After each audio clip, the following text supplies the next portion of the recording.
Mini. Ada tuh ada. Oke. Bismillahirrahmanirrahim. Assalamualaikum warahmatullahi wabarakatuh. Waalaikumsalam warahmatullahi wabarakatuh. Baiklah, di sini kita akan mendiskusikan tentang materi yang telah Ibu berikan kepada kita di classroom dengan judul materinya itu cara penanganan ikan yang baik. Nah, di sini saya akan menjelaskan sedikit cara penanganan ikan yang baik itu seperti apa. Nah, cara penanganan ikan yang baik itu yang pertama yang kita harus lihat itu persyaratan umumnya. Nah, di mana persyaratan umumnya ini semacam alat tangkap dan penanganan ikan yang harus memenuhi persyaratan dan desain yang sesuai dengan standar agar tidak terjadi kontaminasi terhadap produk dari faktor internal dan eksternal. Terus yang kedua persyaratan fasilitas kapal ikan. Nah, di situ penangkapan dan pengangkutan yang sesuai dengan desain yang harus dilengkapi itu peralatan yang digunakan tuh seperti palka. Yang kedua tangki dan wadah untuk tempat penyimpanan ikan. Nah, yang ketiga itu persyaratan higienis pada kapal ada dua, sanitasi dan rantai dingin. Terus yang keempat itu persyaratan penanggung jawab awak kapal. Nah, di mana penanggung awak kapal ini harus bertanggung jawab dan memiliki sertifikat keterampilan ikan. Awak kapal juga harus mengetahui tentang bagaimana cara penanganan perikanan. Nah, kemudian yang kelima itu teknik dan metode penangkapan ikan. Nah, dan yang keenam alat dan peralatan dan perlengkapan. Terus ada juga CPIB, pendaratan ikan itu dibongkar muatannya, dan yang kedua penyiapan dan pengangkutan. Terus selanjutnya itu pembesaran pada ikan, tempat pemasaran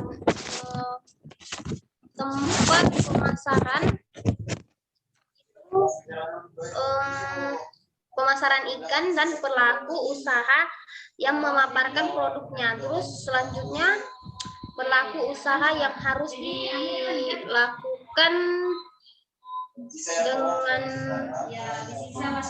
terus selanjutnya itu CPIB pembudidayaan ikan, di mana yang harus dilihat itu lokasinya, kemudian sumber airnya, dan yang kemudian bentuk dan desain wadah yang akan dilakukan. Selanjutnya itu pemberian pakan dan cara pemanenan tersebut. Nah, mungkin itu saja yang bisa saya sampaikan. Mungkin ada tanggapan atau tanggapan dari teman-teman. Sunarti, siapa tahu? Baik, itu di sini saya ingin menambahkan di mana CPIB pengumpulan atau supplier. Nah, persyaratan umum, unit pengumpulan atau supplier hanya menerima bahan baku dari unit pembudidayaan ikan. Unit pengumpul harus memperhatikan jenis ikan tertentu, dan adapun persyaratan yang dipasarkan untuk konsumsi manusia, misalnya ikan beracun dan produk hasil perikanan yang mengandung biotoksin, toksin, dan toksin hayati. Nah, unit pengumpulan atau supplier dilarang menggunakan bahan tambahan yang tidak diizinkan oleh perundang-undang. Di mana penanganan ikan itu terdapat dua. Yang pertama produk segar, yang kedua produk beku. Di mana produk segar itu dia produk segar yang sedang atau yang masih menunggu untuk ditangani, dikemas dan dikirim ke penanganan harus dilakukan sedemikian rupa sehingga mencegah kontaminasi atau penurunan mutu. Kalau produk beku, di mana harus memiliki fasilitas penyimpanan mampu mempertahankan suhu pusat produk dan penyimpanan beku yang dilengkapi dengan alat-alat pencatat.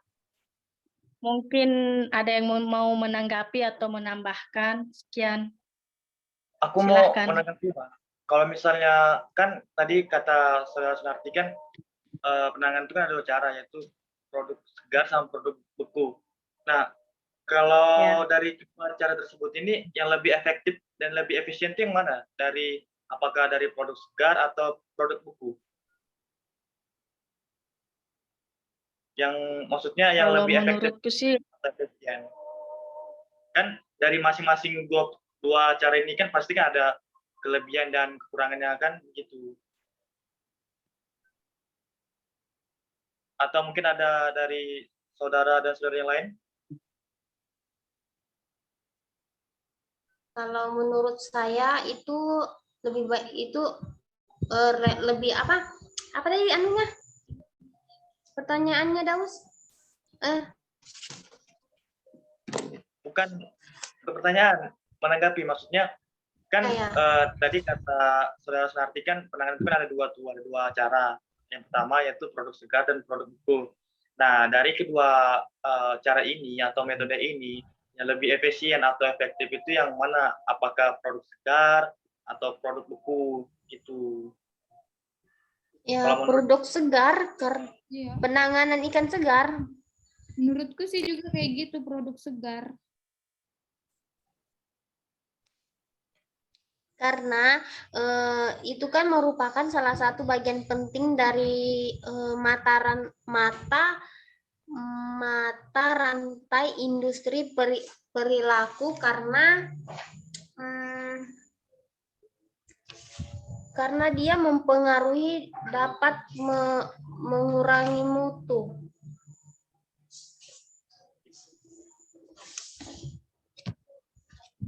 Jadi menurut bagaimana saudari Adriannya produk segar ya? Ya, karena dia kan baik penanganan itu kan itu dapat mempengaruhi mutu ikan. Tapi kalau produk beku itu kan bisa mempertahankan suhunya. Kayak suhunya itu kayak pas benar suhunya. Jadi itu ikannya normal lah kalau suhunya kayak normal kan. Jadi suhu yang dibutuhkan tuh Oke, silakan lanjut. derajat Celcius untuk menjaga keutuhan ikan. Untuk produk Kenapa? Apa Hendrik? Untuk Jadi, produk beku kan, Dika? Hah? Untuk produk beku. Iya. Suhu yang dibutuhkan kan tadi Sunarti bilang bahwa suhu itu dapat dipertahankan. Nah, jadi suhu yang dibutuhkan untuk mempertahankan mutu ikan tuh berapa derajat Celcius? Kurang 18 derajat Celcius. Min 18 derajat Celcius. Ya. Yang dibutuhkan. Oke, lanjut. Bagaimana Asmin, ada tanggapan? Oke, bagaimana ada tanggapan yang lainnya lagi atau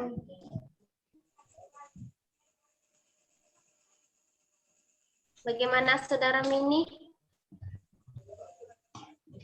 lanjut ke guys. Atau ada yang mau melengkapi pembahasannya?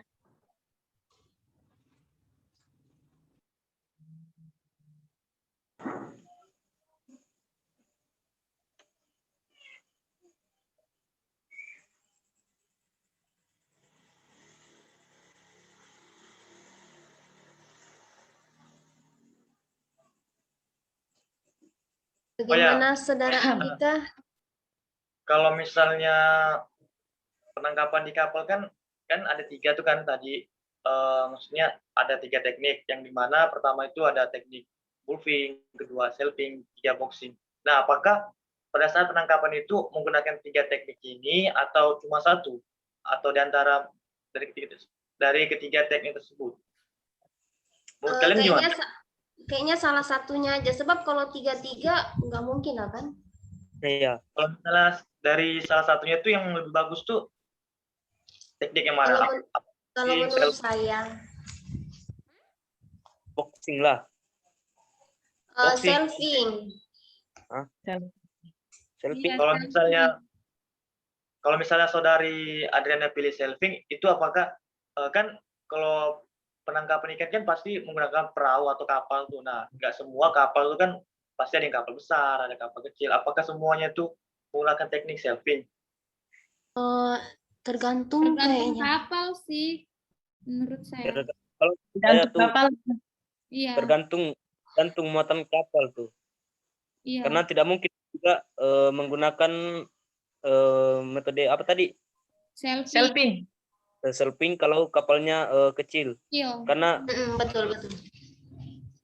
Nggak Kalau memungkinkan. misalnya kapalnya kecil, kata saudara Nika kan tidak mungkin menggunakan teknik selfing. Berarti ada kemungkinan antara boxing sama ini ya, wolfing. ya. Nah, kalau misalnya untuk kapal kecil itu apa menurut saudara Nika? Menggunakan teknik wolfing atau boxing? Menurut saya sih boxing. Boxing ya? Karena boxing itu kan cara pengaturan ikannya tuh di dalam peti. Maksudnya tuh di dalam box itu kan dicampur dengan es. Jadi kesegarannya tuh terjaga. Kalau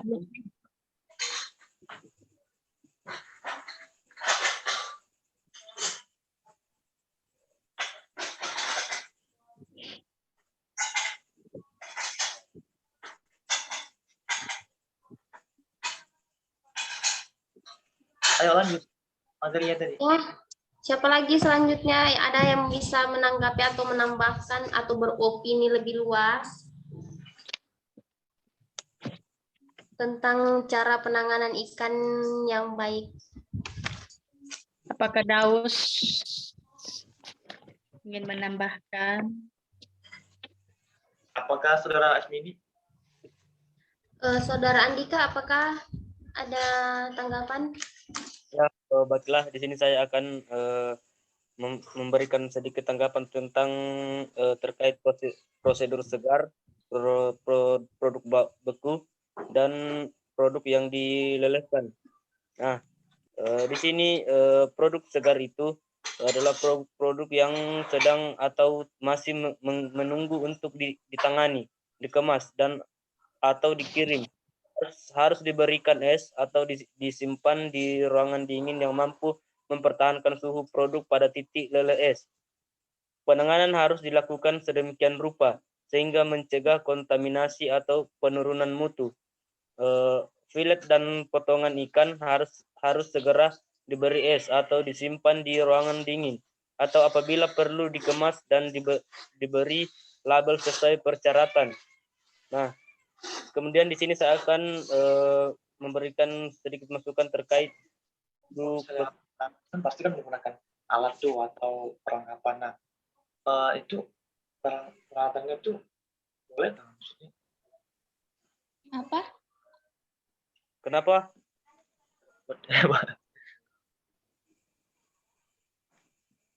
Apa Daus?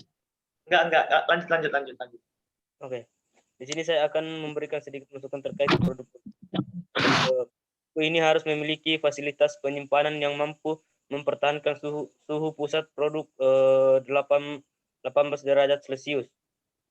Apabila karena alasan teknik dipersyaratkan suhu yang lebih tinggi, misalnya dengan menggunakan pembekuan air, garam untuk tujuan pengalengan diperbolehkan sepanjang tidak lebih tinggi dari 9 derajat Celcius. Kemudian produk yang dilelehkan di dalam produk ini dilakukan secara higienis, terhindar dari kontaminasi dan pembuangan air lelehan yang memadai sehingga air leleh tidak menggenangi produk. Dan setelah dilelehkan, produk harus ditangani sesuai persyaratan dan pengelolaan tidak boleh ditunda. Ya, mungkin itu saja yang bisa saya berikan sedikit masukan.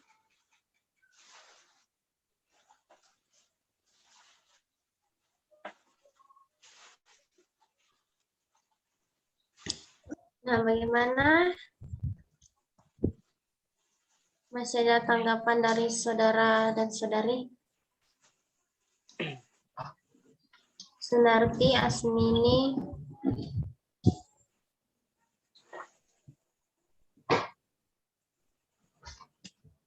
Kalau misalnya penanganan itu kan pasti membutuhkan semacam perlengkapan atau peralatan. Nah, itu perlengkapannya tuh maksudnya itu harus terbuat dari yang tidak berkarat gitu atau gimana? Yang tidak mudah berkarat. Oh, yang tidak mudah korosif gitu ya? Iya. Ya. Yang mudah dibersihkan juga. Ya.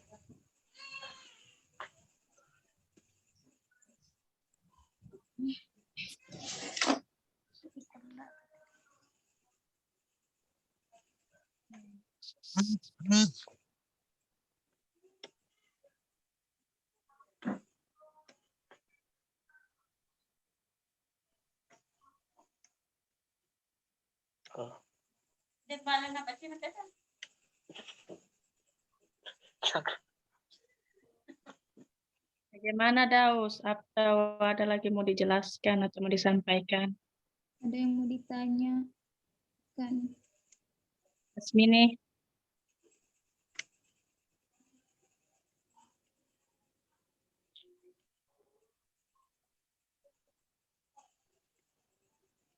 Di sini saya akan menambahkan penjelasan tata cara penerbitan sertifikat CPIB kapal ikan.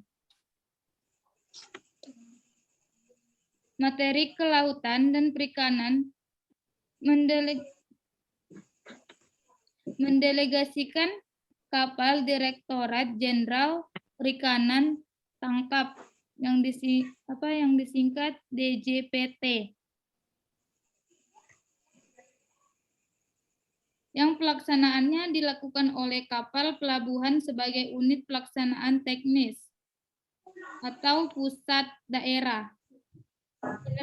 Penerbitan sertifikat CPIB kapal ikan diberikan kepada pelaku usaha yang telah memperoleh NIB nomor induk berusaha yang dikeluarkan oleh lembaga OSS Online Single Submission.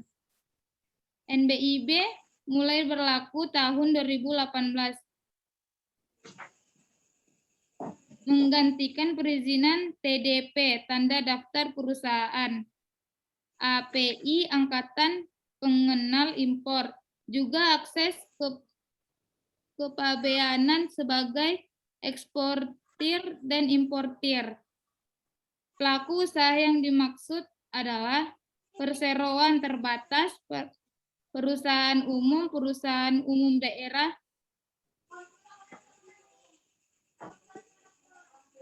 benda hukum lainnya yang dimiliki oleh negara, lembaga penyiaran, persekutuan data. Perlakuan usaha mengajukan permohonan tertulis kepada Kepala Pelabuhan Perikanan dengan melampirkan Kepala Pelabuhan Perikanan melakukan pemeriksaan kelengkapan dan kebenaran dokumen persyaratan. Kepala Pelabuhan Perikanan menugaskan inspektur mutu.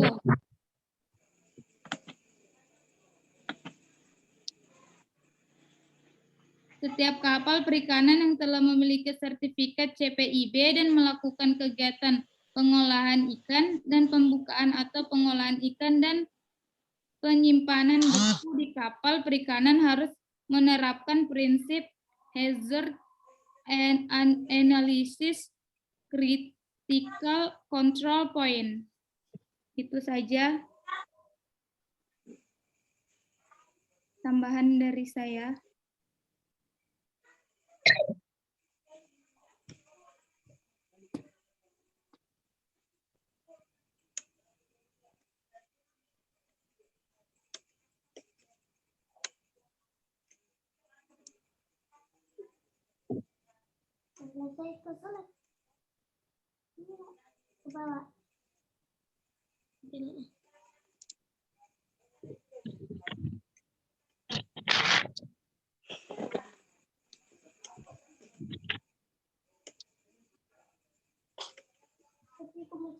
Ada lagi tanggapan terkait tentang sertifikat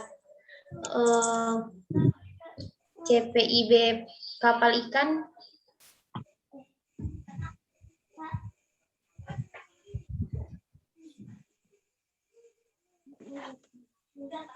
Baiklah, di sini saya akan bertanya terkait surat penolakan penerbit sertifikat CPIB.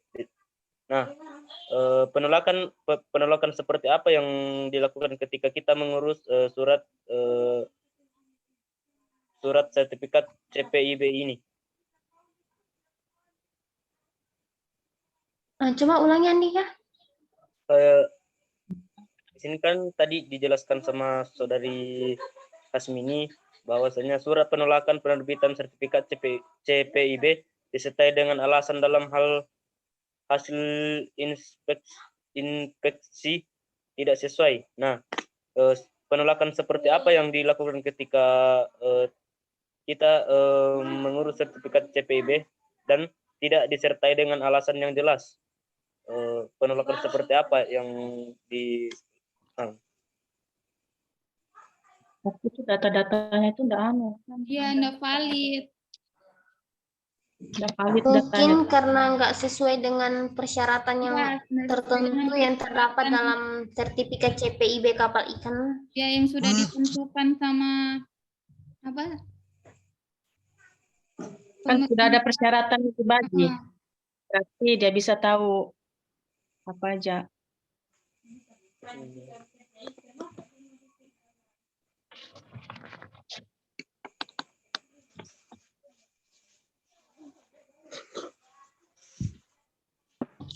Daus bagaimana?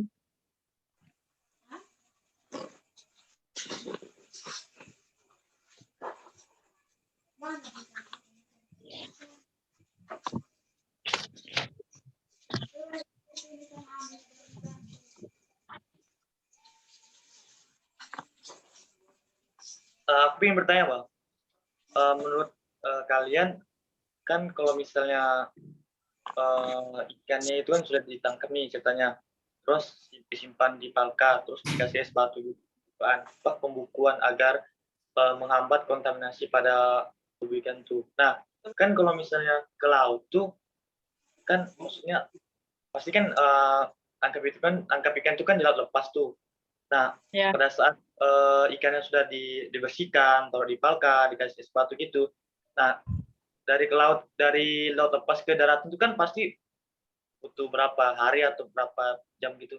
Nah, itu pada saat perjalanan tuh itu esnya tuh digantikah atau tetap dari awal proses pemasukan es batu itu atau diganti?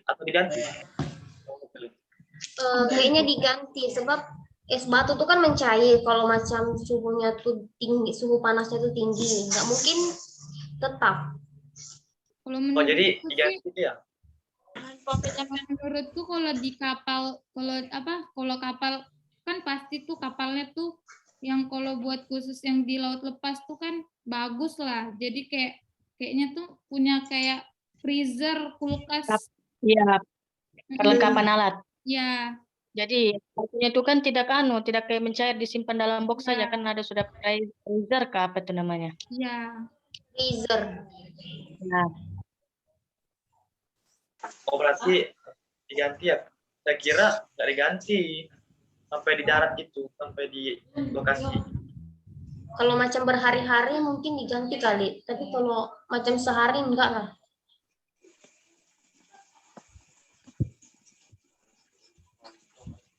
Kan ada suhu pendingin, jadi itu sebetulnya cepat mudah cair.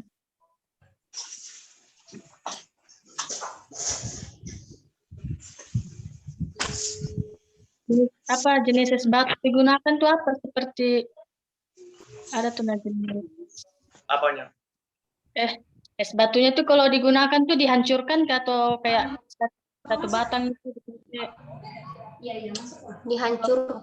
dihancurkan. Enggak, kalau misalnya dihancurkan itu kan membuat esnya itu cepat mencair. Mungkin mudah mencair. cuman nggak sampai hancur betul. Paling kayak dibuat kayak batu Besar-besar gitu. Bentuk balok. Yang kalau misalnya dihancurkan sampai hancur, ya esnya tuh Kalau terlalu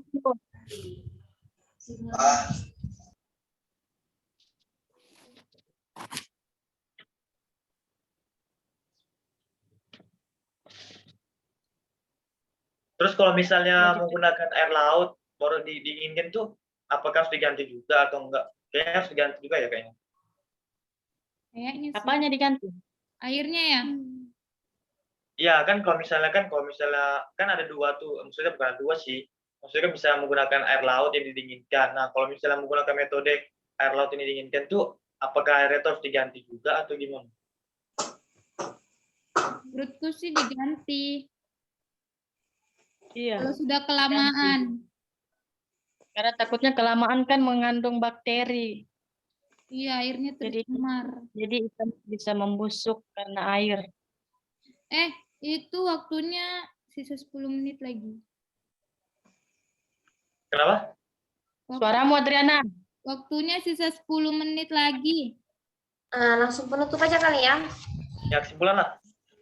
Bulan. Nah, baiklah, mungkin itu aja hasil diskusi kita hari ini tentang cara penanganan ikan yang baik. Nah, intinya aja, semua kegiatan yang dilakukan terhadap ikan sejak penangkapan di atas kapal itu di darat dan pada saat didistribusikan hingga sampai ke tangan konsumen atau siap untuk diolah. Nah, kita kan bisa tahu tuh bagaimana